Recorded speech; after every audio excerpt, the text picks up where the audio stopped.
really look at DJing as an incredible honor. It's an opportunity to like provide a soundtrack for people's lives, you know. I wrote my first song when I was 6.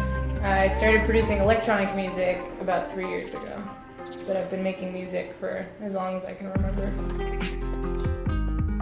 I had formal vocal training for about 10 years. I've been playing the guitar for 15 years. And I was super into blues music growing up, yeah, it's been a lot of different kinds of music over the years. I got into electronic music in 2005. You know, as far as the music that I make, where my inspiration comes from, a lot of it comes from India and the time that I spent in India and Indian music theory. And Indian music theory, unlike Western music theory, has a lot of spiritual connections. The sitar always has this drony low hum in all of everything that it does. That's the base of all of the music. And that hum is a representation of Om, and Om is the sound of the vibration of the universe. And so the drone and the sitar represents Om. But yeah, I'm going all over the place this summer, and I'm excited for all of them. I mean, it's going to be amazing. I love traveling, and I love playing for people. Festivals are my favorite, though. There's something really special about being able to like play outside. And I think there's something about my music that really lends itself to being in nature and like being able to dance in the sun and listen to this kind of music at the same time. So, you know, I mean, you for that hour get to control their experience, and it's a really amazing time to challenge people to engage with music intellectually and emotionally and on levels that they don't normally engage. You get to connect with all these people energetically without words. You know, it's like a really incredible, emotional, powerful experience that's really unique. And that's really what inspires me to keep going. Those moments when like everyone is connected and you feel that energy that's shared between everyone in that room.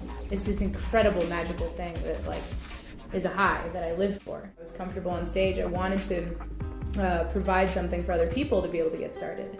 You know, now that I've got down what I do and found what works for me, I've started this workshop series, and I really wanted to make it available to women, specifically because there's so few women in the electronic music scene, and I really wanted to try and even it out because I wanted to give people an opportunity to come in knowing absolutely nothing about Ableton and walk out having this basic knowledge of this is how I get started, and have at least enough knowledge to know how to articulate the questions that they have to search YouTube tutorials. And so the workshop is really, I intentionally am not teaching production workshops, and I'm not teaching master classes. I really wanted them to be basic introduction workshops, because as far as I've seen, no one's really doing that, you know, and it like gives people a jumping off place. It allows people to have something to get started. I guess is that I really love teaching. You know, before I left my career to do music full time, I was an anthropologist, and I was actually teaching Hindi to Israeli diplomats in Mumbai.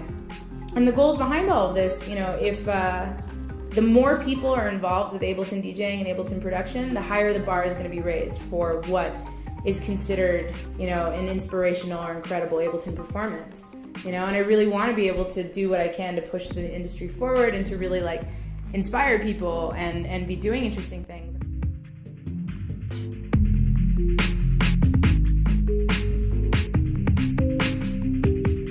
Follow your dreams. I mean, it's like, it's hokey and corny, but like, I really, this is why I do what I do, you know? I mean, it's to encourage other people to go forward and do their own stuff, you know? That the electronic music scene is still growing, and you know, it's still so new, but there's so much potential there for community and engagement.